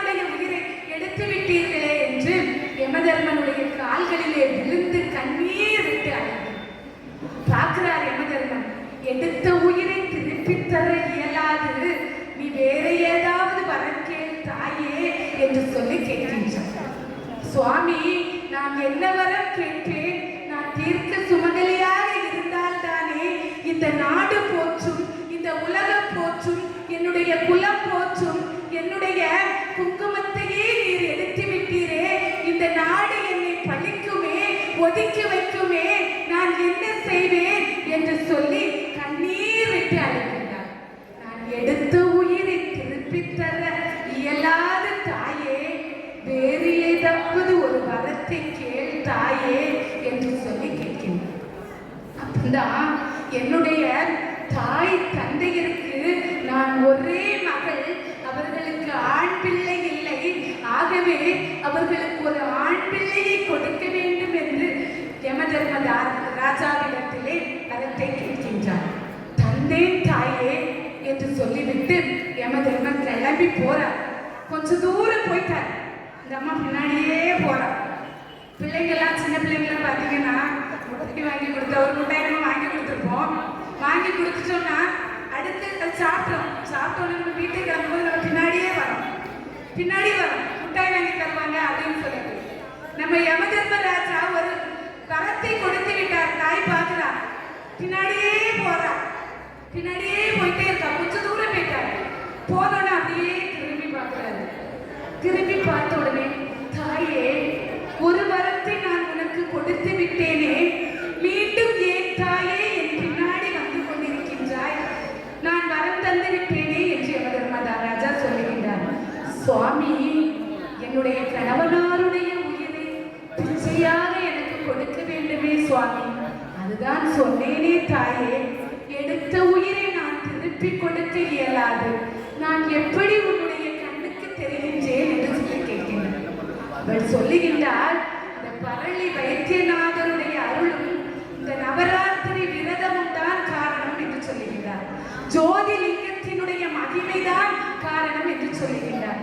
சரி தாயே, நீ பதிவிரதை, பஞ்சக்கன்னிகளில் ஒருத்தி, நீ இவ்வளவு தூரம் வந்த காரணத்தினால் மீண்டும் நான் உனக்கு ஒரு வரத்தை தருகின்றேன் என்று சொல்லி கேட்கின்றான். அதனால் இவன் பார்க்கிறாள், சுவாமி, எங்களுடைய நாட்டையும் தன்னுடைய கண்ணையும் இழந்து வருந்துகின்ற என்னுடைய மாமனார் மாமியாருக்கு அவர் இழந்தவற்றை கொடுக்க வேண்டும் என்று சொல்லி கேட்கின்றார். கேட்கிறார், தந்தேன் தாயே, நாடும் உன்னுடைய மாமனார் மாமியாருக்கு இழந்த கண்களும் மீண்டும் தந்தேன் என்ற வரத்தை கொடுக்கின்றார். கொடுத்துட்டு அவர் போயிட்டார். யமதர்ம லோகம் நோக்கி அவருடைய பாச கயிற்றை எடுத்துக்கொண்டு அழகாக, அருமையாக, மிகவும் சிறப்பாக, அன்ன நடையில், மின்ன நடையில் மிகவும் சிறப்பாக நம்முடைய யமதர்ம ராஜா என்றாலே பயமா இருக்கும். உண்மையாட்டே லாரியை பார்த்தாலே போதும். யமதர்ம நாமலாம் வண்டியில போகும்போது உண்மையாவே சொல்றேன், பயமா இருக்கும். லாரியை பார்த்தா பயமா இருக்கும். யமதர்ம ராஜாவே முன்னாடி வர்றாரு அப்படின்னு நினைக்கிறேன். ரொம்ப மெதுவா பொறுமையா லாரி போன பிறகு அழகா ஒதுங்கி நான் போவேன். உண்மையாட்டே லாரியை பார்த்தா கொஞ்சம் பயம் பெண்களுக்கு. ஆண்கள் எல்லாம் தைரியமாக வண்டி ஓட்டுவார்கள். பெண்களிலும் தைரியமானவர்கள் இருக்கின்றார்கள், ஆனால் பயப்படக்கூடியவர்கள் இருக்கின்றார்கள். யமன் என்றாலே பயப்படாதவர்களே கிடையாது. இந்த யமதர்மன் போயிட்டே இருக்கார் யமதர்ம லோகத்தை நோக்கி. இந்த அம்மா பின்னாடியே போயிட்டு கொஞ்ச தூரம் போயிட்டா. யமதர்ம ராஜாவுக்கு முன்னாடி போய் நிற்கிறார். இவர் பார்க்கிறாரு, அம்மா, மீண்டும் ஒரு வரத்தை நான் உனக்கு கொடுத்தேனே தாயே, நீ மீண்டும் ஏன் இங்கே வந்து நிற்கின்றாய் அப்படின்னு சொல்றாரு. சுவாமி, நான் தீர்க்க சுமங்கலியாக இருக்க வேண்டும் அல்லவா? என்னுடைய கணவனாருடைய உயிரை எனக்கு பிச்சையாக கொடுங்கள் என்று சொல்லி கேட்கின்றார். நான் தான் சொன்னேனே தாயே, எடுத்த உயிரை திருப்பி கொடுக்க இயலாது என்று. நான் எப்படி கொடுப்பேன் தாயே என்று சொல்லி கேட்கின்றார். சுவாமி, நீ இவ்வளவு தூரம் நீ வந்து விட்டாயே தாயே, அதனால உன்னுடைய கணவனாருடைய உயிரை தவிர வேறு ஒரு வரத்தை நீ என்னிடத்திலே கேள், நான் உனக்கு தருகிறேன் என்று சொல்லி. இந்த அம்மா பார்க்கிறா, ரொம்ப புத்திசாலி, பஞ்சக்கன்னியர்களில் ஒருத்தி ஆயிற்று. யோசிக்கிறார், எப்படி இந்த யமதர்ம ராஜாவிடத்திலே இருந்து வரத்தை வாங்கலாம் என்று சொல்லி யோசிக்கின்றார். நான் கற்போ இருந்து நான் ஒரு குழந்தை பேச்சை பெற்றெடுக்க வேண்டும் என்று சொல்லி வரத்தை கேட்கின்றார். இவரும் பார்க்கிறார், அவசரப்பட்டுட்டார். அவரு வரிசையை வரத்து கொடுத்துட்டு வந்தார்ல, வந்தவர் பார்த்தாரு, இந்த அம்மா என்னதோ கேட்கான்னு நினைச்சிட்டு தந்தேன் தாயே என்று சொல்லி அந்த வரத்தை கொடுத்து விடுகின்றார். கற்பு நெறி தவறாமல் குழந்தை பேரு பெற்றெடுக்க வேண்டும் என்ற வரத்தை இந்த சாவித்திரி தேவியானவள் யமதர்மனின் இடத்திலே கேட்கின்றார். தந்தேன் என்றார். உடனே இந்த தாய் கேட்கின்றார். யமதர்மன் அப்படியே போறார். கொஞ்சம் தூரம் நடந்து போய்கொண்டே இருக்கிறார். சுவாமி, மீண்டும் என்ன தாயே, நீ கேட்ட வரத்தை எல்லாம் நான் தந்து விட்டேனே, மீண்டும் என்ன தாயே என்று சொல்லி கேட்கின்றார். நீங்கள் கொடுத்த வரம் பொய்த்ததுண்டா அப்படின்னு கேட்கிறேன். இல்லையே, பொய்த்தது கிடையாது. ஒரு பெண்ணாக இருக்கப்பட்ட நான் கணவன் இல்லாமல் கற்பு நெறி தவறாமல் எப்படி குழந்தை பேச்சை பெற்றெடுக்க முடியும்? சொல்லுங்கள் சுவாமி என்று சொல்லி கேட்கின்றார். பார்க்கிறார் யமதர்மராஜா. சுவாமி, தாயே, நீ எவ்வளவு புத்திசாலித்தனமாக நடந்து கொண்டாய், என்னையே நீ வென்று விட்டாய் என்று சொல்லுகின்றார் யமதர்மராஜா. பார்க்கிறாரு, நீ உன்னுடைய விரதத்தாலும் உன் ஜோதிலிங்கத்தின் மகிமையாலும் நீ உன்னுடைய கணவனுடைய உயிரை மீட்டெடுத்தாய், உன்னுடைய கணவனாருடைய உயிரை மீண்டும் தந்தேன் என்று நம்முடைய யமதர்மராஜா சாவித்திரி தேவிக்கு மீண்டும் அவளுடைய கணவனாருடைய உயிரை கொடுத்திருக்கின்றார். எவ்வளவு சிறப்பு பாருங்க. சாவித்திரி தேவியானவள் மீண்டும் தன்னுடைய கணவனாருடைய உயிரை பெற்றுவிட்டு அவள் நாட்டில் வந்து மிகவும் சிறப்பாக வாழ்ந்து பிள்ளை பேற்றையெல்லாம் பெற்றெடுத்து பஞ்ச கன்னியர்களாக ஒருத்தியாகவும் இன்று உலகையே போற்றும் அளவுக்கு சத்தியவான் சாவித்திரி என்றாலே எல்லோரும் மகிமை கொள்ளும் அளவுக்கு இருக்கின்றார்கள் என்று சொன்னால் நம்முடைய பரளி வைத்தியநாதர் ஜோதிலிங்கமாக இந்த சத்தியவான் சாவித்திரிக்கு அருளை அள்ளி கொடுத்து கொண்டிருக்கின்றார். நம்முடைய அம்பிகையானவளுக்கு நவராத்திரி விரதம் இருந்து அவள் தினமும் வழிபட்ட காரணத்தினாலும் இந்த ஆதி சக்தியை வணங்கின காரணத்தினாலும் அந்த அருள் இந்த சத்தியவான் சாவித்திரிக்கு பரிபூரணமாக கிடைத்திருக்கின்றது. எவ்வளவு சிறப்பு பாருங்க. கடைசியாக ராமேஸ்வரம் தமிழ்நாட்டிலே அமைந்திருக்கின்றது. ராமேஸ்வரம் என்றாலே நமக்கு என்ன ஞாபகம் வரும்? ராமேஸ்வரத்துல போய் நம்ம குளிப்போம், குளிச்சுட்டு தீர்த்தத்தை எடுப்போம், எடுத்துக்கொண்டு என்ன பண்ணுவோம்? காசிக்கு போவோம், காசி விஸ்வநாதேஸ்வரருக்கு அபிஷேகம் செய்வோம், அங்கே அவரை வணங்கிவிட்டு அங்கே இருந்து காசி தீர்த்தத்தை எடுத்துக்கொண்டு ராமேஸ்வரத்துக்கு வருவோம். இங்க ராமேஸ்வரநாதரை வணங்குவோம், இங்கே அபிஷேகம் செய்வோம். காசிக்கு போனா ராமேஸ்வரத்துக்கு வரணும், ராமேஸ்வரத்துக்கு போனா காசிக்கு வரணும் அப்படிங்கிற ஒரு பழக்கமே இருக்கின்றது. அந்த வகையிலே ராமேஸ்வரத்திலே ராவணனுக்கும் நம்முடைய ராமருக்கும் ராவணனுக்கும் மிகுந்த சண்டை, மிகப்பெரிய சண்டை ஒன்று நடக்கின்றது. அந்த சண்டையிலே நம்முடைய ராமபிரான் மிகப்பெரிய சண்டை ஒன்று நடக்கின்றது. சண்டையிலே ராமபிரான் ராவணனை கொன்று வீழ்த்துகின்றார். அப்போது மண்டோதரி தேவி வருகின்றார். தன்னுடைய கணவனார் இறந்து விட்டார். அவர் வரமிருந்து எம்பெருமான் சிவபெருமானிடத்திலே ஒரு வாளையும் பெற்றிருந்தார். அந்த வாள் நீ நிராயுதபாணியாக நிற்கின்ற போது மட்டும்தான் நீ அதை உபயோகிக்க வேண்டும் என்று வரத்தை வாங்கியிருந்தார். அந்த வாளை அவர் உபயோகித்து முடிச்சிட்டார். நிராயுதபாணியா நின்றார் ராமனுக்கு முன்னாடி. அப்பதான் பார்க்கிறாரு, இன்று போய் நாளை வா அப்படின்னு சொல்றாரு. அடுத்த நாள் வர்றாரு. வந்தா ராமபிரான் எண்ணற்ற பானங்களால் இந்த ராவணனை கொன்று வீழ்த்துகின்றார். உடம்பு முழுவதும் பானங்கள் இறங்கி அப்படியே அம்புகள் தைத்து அப்படியே மாண்டு போய் கிடைக்கின்றார். இதை மண்டோதரி வர்றா, வந்து பார்க்கிறா. பார்த்து அழுது புலம்புகின்றார். வெள்ளருக்கு சடைமுடைய முடியான் பெருப்பிடித்த திருமேனி மேலும் கீழும் எள்ளிருக்கும் இடமின்றி உயிரிருக்கும் இடநாடி வாரோ கல்லிருக்கும் மலர் கூந்தல் சாணகியை மனசிறையில் கலந்த காதல் உள்ளிருக்கும் என கருது உடம்பெல்லாம் தடவியதோ ஒருவன் வாலி மண்டோதரி அழுது புலம்புகின்றார். மனைவி அப்படிங்கிறாலே ரொம்ப சிறப்பு, நம்ம எல்லாருக்குமே தெரிஞ்ச ஒரு விஷயம். தாய்க்கு பின் தாரம் அப்படின்னு சொல்லுவாங்க. உண்மையாவே தாய்க்கு பின் தாரம் என்பது ஒரு ஆண்மகனுக்கு மிகவும் முக்கியமான ஒரு கடமையாக இருக்கின்றது. இங்கே ராவணன் அப்படியே செத்து கிடக்கின்றார், இறந்து கிடக்கின்றார். மண்டோதரி அழுது புலம்புகின்றார். நீ பெரிய வீரனாச்சே, ஒரு அம்பினால் என்னுடைய கணவனை கொஞ்சம் வீழ்த்த கூடாதா? உடம்பெல்லாம் அம்பாக இருக்கின்றதே, நீ இப்படியா கொல்லுவாய் என்று சொல்லி ராமபிரானை பார்த்து கேட்கின்றார். அழுது புலம்புகின்றார். நம்முடைய தமிழன் கூட மனைவிக்கு 51 திருநாமங்களை வைத்திருக்கின்றார். என்ன தெரியுமா?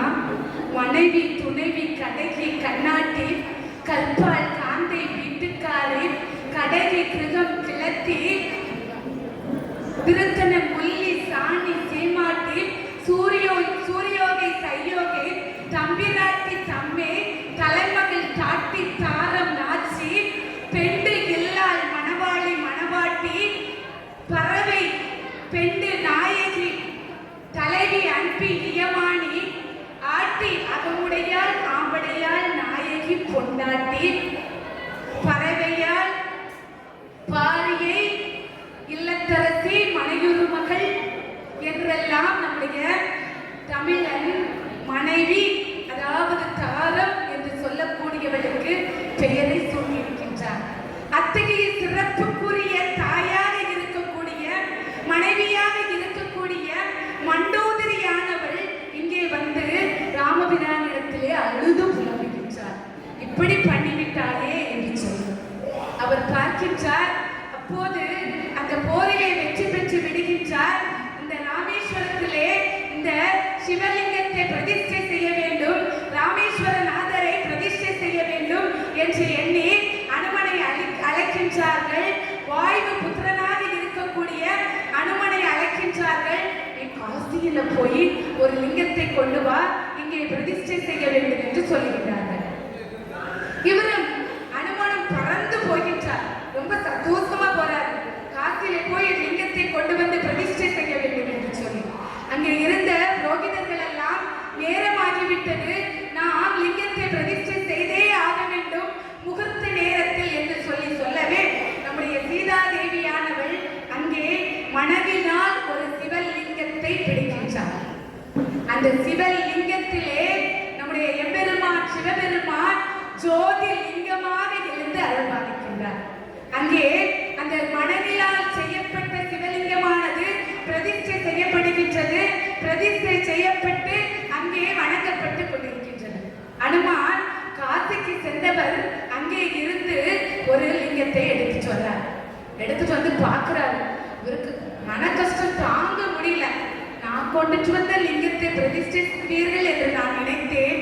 இப்போது நீங்களே மனதிலால் ஒரு சிவலிங்கத்தை பிடித்து வைத்து விட்டீர்களே, நான் என்ன செய்வேன் என்று சொல்லி அப்படியே மனக்குழப்பத்தில் ரொம்ப கோபத்துல இருந்தார்.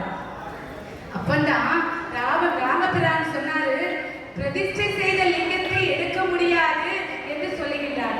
உன்னால் எடுக்க முடிந்தால் நீ கொண்டு வந்த லிங்கத்தை பிரதிஷ்டை செய்யலாம் அப்படிங்கிறாரு.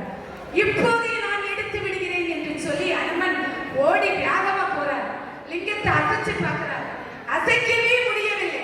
அது அப்படியே பிரதிஷ்டையாகி விட்டது. அவரால் ஒரு கண்ண பொழுது கூட அசைக்க முடியவில்லை. அந்த லிங்கத்தை அசைக்க முற்பட்ட போது அவர் அப்படியே தூக்கி எறியப்படுகின்றார். அப்படியே அங்க போய் விழுறாரு. விழுந்தா பார்க்கிறாரு. ஐயோ, என்னால் முடியவில்லையே, இந்த லிங்கத்தை அசைக்க முடியவில்லையே என்று சொல்லி மனக்குழப்பத்தில் அப்படியே அழுது புலம்புகின்றார். அப்போதுதான் ராமபிரான், நீ கொண்டு வந்த இந்த காசி விஸ்வநாதேஸ்வரர்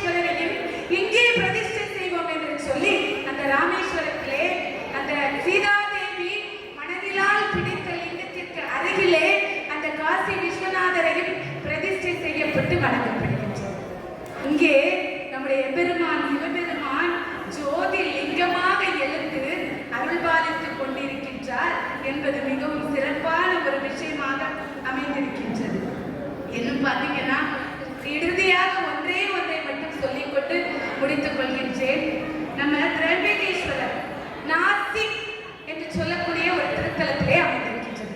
திரம்பகேஸ்வரர் ஆலயம் நாசிக், இதுவும் ஜோதிலிங்கங்களில் ஒன்றாக அமைந்திருக்கின்றது. இதனுடைய பெருமையும் நாம் தெரிந்து கொள்ள வேண்டும்.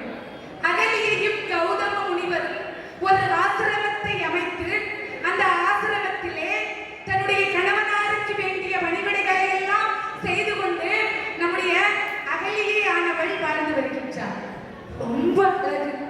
பெண்கள் என்றாலே அழகுதானே, உண்மையாவே அப்படிதானே. அழகா பட்டு புடவை கட்டி அழகா நகைகள் எல்லாம் போட்டு அப்படியே நடந்து போனா 4 பேர் பார்க்காதவங்களும் பார்ப்பாங்க. இப்ப அதுக்கு தானே நடந்துட்டு இருக்கு. நம்ம அலங்காரம் எதுக்கு பண்றோம்? 4 பேர் பார்க்கணும்னு தானே அலங்காரம் பண்ணிட்டு இருக்கோம். இல்லைன்னா இந்த அலங்காரம் எதற்கு, ஆடை எதற்கு, காவி உடையே அணிந்து கைலாசத்திலே போய் நாம் இருக்கலாமே, அப்படிதானே? நாம் அலங்காரம் பண்ணி கொண்டு இந்த உலகத்திலே, பூலோகத்திலே, இந்த ஆசைக்கு உட்பட்டு இந்த அகில உலகத்திலே நாம் வாழ்கின்றோம். ஆணவம், கண்மம், மாயை என்று சொல்லக்கூடியதை நாம் நீக்குகின்றோமா என்று சொன்னால் கிடையாது. இந்த ஆணவம், கண்மம், மாயை இந்த மூச்சையும் நாம் நீக்க வேண்டும். ஒரு தியாங்காய் இருக்கு, அதுக்கு மேல என்ன இருக்கும்? கரம்பல். அந்த கரம்பல் சுத்தி அப்படியே இருக்கும். அந்த மாயை என்று சொல்லக்கூடியதுதான் அந்த கரம்பல். கண்மம் என்று சொல்லக்கூடியதுதான் அந்த பச்சை நிறமாக அமைந்திருக்கக்கூடியதுக்கு அந்த தேங்காய்க்கு உள்ளே என்ன இருக்கும்? நார். அந்த நாரை கண்மம் என்று நாம் எடுத்துக்கொள்ளலாம். ஆணவம், தேங்காய், சிரட்டை மூடி உள்ளே வெள்ளை நிறமாக இருக்கும் அந்த சிரட்டையை ஆணவம் என்று எடுத்துக் கொள்கின்றோம். நம்ம இப்ப தானுமூர்த்தி சாமி கோயிலுக்குள்ள போறோம், தேங்காய் எடுத்துட்டு போறோம். எடுத்துட்டு போய் சுவாமி, பக்கத்து வீட்டுக்காரே பத்தியாக்கர்ல ஒரு தோப்பு வாங்கியிருக்கான், நான் அந்த தேங்காயை உனக்கு லஞ்சமா கொடுக்கிறேன், இதை உடைக்கிறேன், நீ எனக்கு, அவன் 10 ஏக்கர் வாங்கியிருக்கான், நீ எனக்கு 15 ஏக்கர்ல கொடுப்பியா அப்படின்னு சொல்லி தேங்காயை உடைக்கிறோம். அப்படித்தானே உடைப்போம். ஏன்னா நம்ம இந்த ஆசை என்று சொல்லுகின்ற இந்த உலகத்திலே ஆட்பட்டு வாழ்ந்து கொண்டிருக்கின்றோம். பாருங்கள், அந்த ஆசையை நீக்க வேண்டும், அந்த ஆணவத்தை நீக்க வேண்டும், கண்மத்தை நீக்க வேண்டும், மாயையை நீக்க வேண்டும். தேங்காயை உரிக்கிறோம், நாரை உரித்தெடுக்கின்றோம், தேங்காய் சிரட்டையோடு வருகின்றது. எம்பெருமான் சிவபெருமான் முன்னிலையிலே போய் உடைக்கின்றோம். நம்முடைய ஆணவம், கண்மம், மாயை என்று சொல்லக்கூடிய மூன்றையும் மலங்களையும் உடைத்து எறிய வேண்டும். உடைத்து எறிந்தோம் என்று சொன்னால் நாம் முக்தி நிலையை அடைய முடியும், பரத்தை அடைய முடியும், இறைவனுடைய அன்பை பெற முடியும். இறைவனுடைய அன்பை நாம் பெற வேண்டும் என்று சொன்னால் ஆணவம், கண்மம், மாயை என்று சொல்லக்கூடிய மலத்தையும் மறுத்து இறைவனுடைய திருவடியிலே நாம் சேர வேண்டும். அதேதான் நம்முடைய மகான்கள், பெரியோர்கள், சித்தர்கள், ஞானிகள், ஏன் நம்முடைய தெய்வங்கள் நம்முடைய புராணத்திலே வரி வரியாக பக்தி இலக்கியங்களிலே எழுதி சென்றிருக்கின்றார்கள். அதையெல்லாம் நாம் எத்தனை பேர் கடைபிடிக்கின்றோம் சொல்லுங்கள்? இந்த ஆணவத்தை நாம் நீக்குகின்றோமா? கண்மத்தை நீக்குகின்றோமா? மாயையை நீக்குகின்றோமா? கிடையாது. நாம் முழு பரிசுத்தமானவனாக, நாம் உண்மையானவனாக, முழுமையானவனாக, நல்லவனாக இருக்க வேண்டும் என்று சொன்னால் இந்த மூன்றையும் நாம் நீக்கி இறைவனுடைய திருவடியை நாம் அடைய வேண்டும். இந்த திரௌபதீஸ்வரர் ஆலயத்திலே இந்த அகலியானவள் நம்முடைய கௌதம முனிவருக்கு பணிகளை எல்லாம் செய்து கொண்டு வாழ்ந்துட்டு வர்றார். இவர் நம்முடைய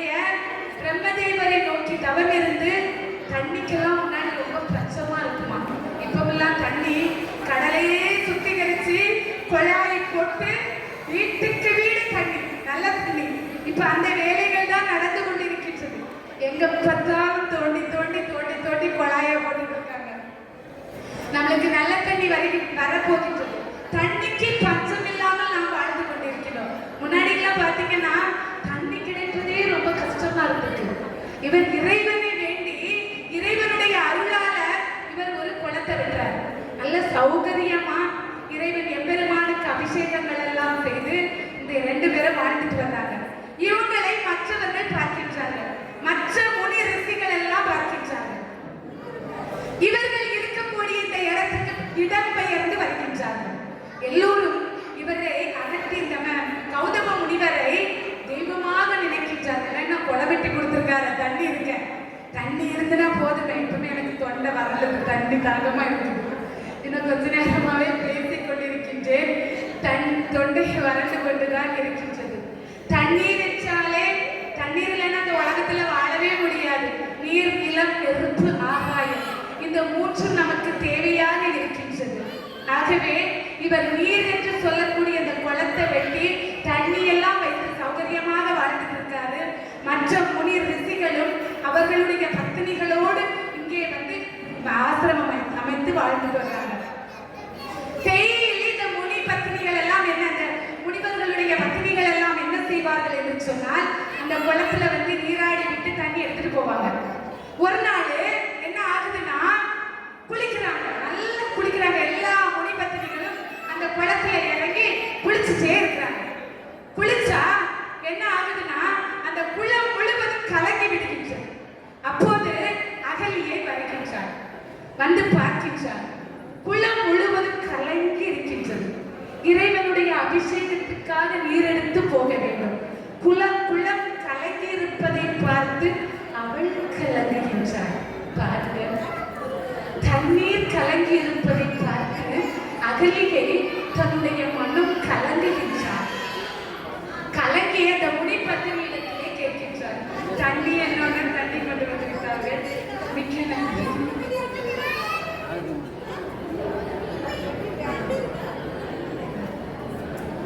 அந்த குளத்தை பார்த்தவுடன் அப்படியே மனம் கலங்கி அப்படியே அகலியை பார்க்கின்றார். முனிபத்தினிகளிடத்திலே சொல்லுகின்றார், நாம் தினந்தோறும் பயன்படுத்தக்கூடிய குளமாயிற்று, இப்படி நீரை நாம் கலங்க வைக்கலாமா? இது சரியாகுமா, முறையாகுமா என்று அன்போடு, பசத்தோடு, பரிவோடு, கருணையோடு இந்த முனிபத்தினிகளிடத்திலே கேட்கின்றார். கேட்டா பார்க்கிறார், இந்த முனிபத்தினிகள் இவளுடைய புருஷன் தோண்டின பழமெல்லாம், அதனால தான் இவ இப்படி பேசுகின்றார். குளத்தை கலங்க வைத்து விட்டோம் என்று சொல்லி இவள் நம்மிடத்திலே நம்மளை திட்டுகின்றாள் என்று தவறாக புரிந்து கொண்டார்கள். நம்ம அன்பாதான் சொன்னா, குளத்தை கலங்க வைக்கலாமா? நம்ம தினமும் பயன்படுத்தக்கூடிய குளமாயிற்றே, இதை நாம் கலங்க வைக்கலாமா என்று சொல்லிதான் கேட்டார். இந்த முனிபத்தினிகள் அவளுடைய முனிவர்களிடத்தில், ரிஷிகளிடத்திலே 1-2 சொன்னான். சொன்னா எல்லோருக்கும் கோபப்பட்டு என்ன பண்றாங்கன்னா, இந்த முனிவரையும் அகலிகையையும் இந்த ஆசிரமத்தை விட்டு விலக்க வேண்டும் என்று சொல்லி என்ன பண்றாங்கன்னா, வெளியே போக வச்சிருவோம் அப்படின்னு சொல்லி இந்த ஒரு பசுவை, மாய பசு ஒன்றே உருவாக்குகின்றார்கள். மாயை என்று நான் சொன்னேன், மாயையை விலக்க வேண்டும். உண்மையாக இந்த மாயை பசு ஒன்றை விலக்கி நம்ம கௌதம முனிவருடைய தோட்டத்திலே மேய விட்டு விடுகின்றார்கள்.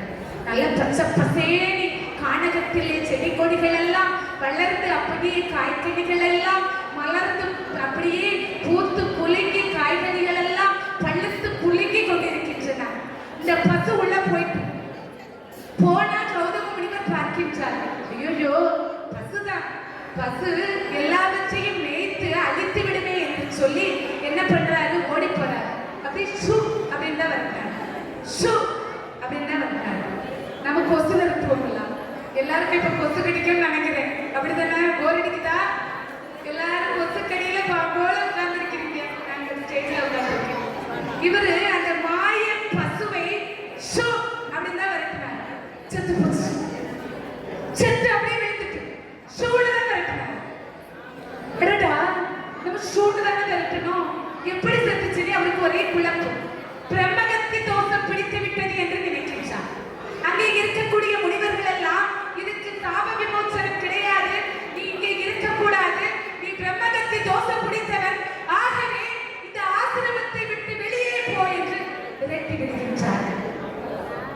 இவரு என்ன பண்றாரு?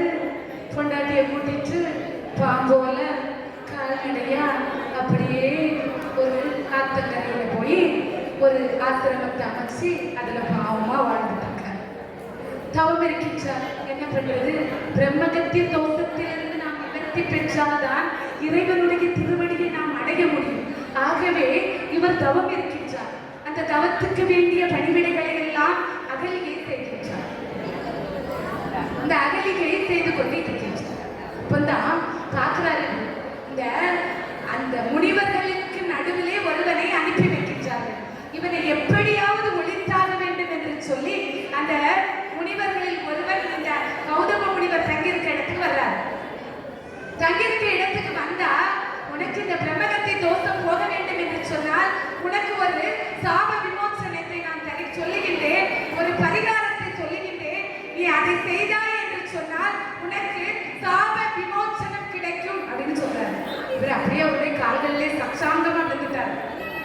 விழுந்து வணங்குகின்றார். என்னது என்று சொல்லி கேட்கின்றார்.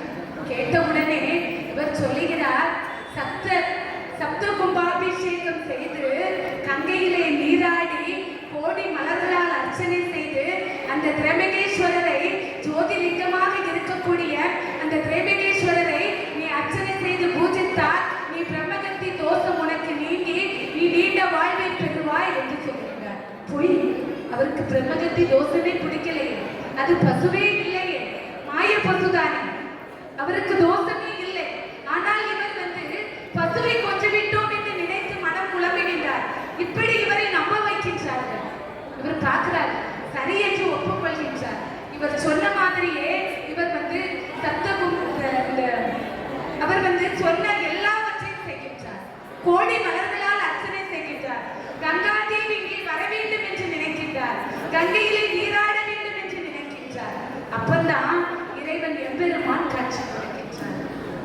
சுவாமி, அந்த கங்கா தேவி கங்கை ஆற்றிலே நான் குளித்தால் தான் என்னுடைய பிரம்மகத்தி தோஷமானது நிவர்த்தியாகும். ஆகவே எனக்கு நீங்கள் அருள் புரிய வேண்டும் என்று சொல்லி கேட்கின்றார். பார்க்கிறார், உனக்கு பிரம்மகத்தி தோஷமே பிடிக்கவில்லையே, நீ கொன்றது மாய பசுதானே, ஏன் நீ இப்படி புலம்புகின்றாய் என்று சொல்லி கேட்கிறார். ஆனாலும் அவர் செய்த தவத்துக்கு இணங்கி நம்முடைய எம்பெருமான் சிவபெருமான் திரம்பகேஸ்வரராக கங்காதேவியை அங்கே வரவழைத்து அந்த கங்கையிலே நீராட வைத்து பிரம்மா விஷ்ணு நம்முடைய எம்பெருமான் சிவபெருமான் 3 பேரும் அங்கே காட்சி கொடுக்கின்றார்கள். 3 பேரும் ஜோதி லிங்கமாக ஒரே இடத்தில் இருந்து அருள் பாலித்துக் கொண்டிருக்கின்றார்கள். இந்த மேடையிலே பெரிய பெரிய ஞானிகள் மகான்கள் எல்லோருமே பேசியிருக்கின்றார்கள். எனக்கும் இங்க பேசுறதுக்கு வாய்ப்பு கொடுத்தார்கள். யார் அப்படின்னு பார்த்தீங்கன்னா, நம்முடைய எம்பெருமான் சிவபெருமானே பானபத்திரருக்கு ஒரு பரிந்துரை கடிதத்தை எழுத அனுப்பினாராம். யார்கிட்ட கொடுக்கிறதுக்குன்னா, சேரமான் பெருமானிடத்திலே. என்னன்னா, பானபத்திரர் என்று சொல்லக்கூடிய புலவர் ரொம்ப வறுமையில வாழ்ந்தார். அப்போ நம்முடைய எம்பெருமான் சிவபெருமானே மதிமலை புரிசை என்று சொல்லக்கூடிய ஒரு கடிதத்தை எழுதி அந்த கடிதத்தை எழுதி நம்முடைய பானபத்திரர் இடத்திலே கொடுத்து சேரமான் பெருமானிடத்திலே கொண்டு போய் கொடுத்து பொருள் பெற்றுக்கொள் என்று சொல்லி அனுப்பினார். அதே மாதிரிதான் இந்த ஒரு இடத்துக்கு நாம் வர வேண்டும் என்று சொன்னால் பரிந்துரை நமக்கு மிகவும் தேவையாக இருக்கின்றது. அந்த வகையிலே என்னை பரிந்துரை செய்து இந்த மேடையிலே 3 வருட காலமாக இந்த மேடையிலே நான் பேசிட்டு இருக்கேன். பெரிய பெரிய நம்முடைய கிருபானந்த வாரியார் சுவாமிகள், மங்கையர்க்கரசி தேவியார் போன்ற பெரியவர்கள் எல்லாம் பேசிய ஒரு மேடை. இந்த மேடையிலே எனக்கும் ஒரு வாய்ப்பு கிடைத்திருக்கின்றது. அதை நாம் பெருமையாகவும் சந்தோஷமாகவும் எடுத்துக்கொண்டு என்னுடைய எம்பெருமான் சிவபெருமானுடைய திருவடியிலே வைக்கின்றேன். நம்முடைய கிருபானந்த வாரியார் ஒரு புத்தகத்திலே எழுதியிருந்த ஒன்றை மட்டும் சொல்லி முடித்துக் கொள்கின்றேன்.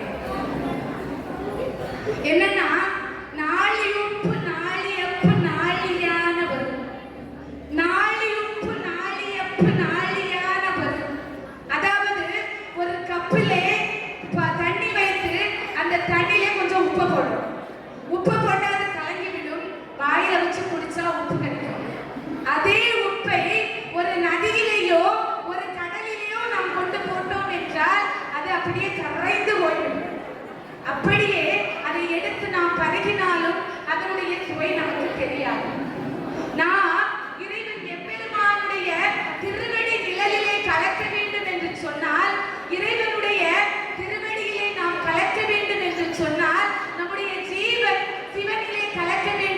சொன்னால், முக்தி பேச்சை அடைய வேண்டும் என்று சொன்னால் இறைவனிடத்திலே பக்தி அப்படிங்கிற ஒன்றை நாம் செலுத்த வேண்டும். பெற்ற தாய் தன்னை மகன் மறந்தாலும், பிள்ளையை பெறும் தாய் மறந்தாலும், உற்ற தேகத்தை உயிர் மறந்தாலும், உடல் மேவிய உயிரை மறந்தாலும், கண்கள் இமைப்பது மறந்தாலும், கற்றவத்திரு உள்ளிருந்து ஓங்கும் நமச்சிவாயத்தை நான் மறவேன் என்று சொல்லி இந்த ஒரு அருமையான மேடையை அமைத்து கொடுத்த நல் உள்ளங்களுக்கு நன்றி பாராட்டி விடைபெற்றுக் கொள்கிறேன். நன்றி, வணக்கம்.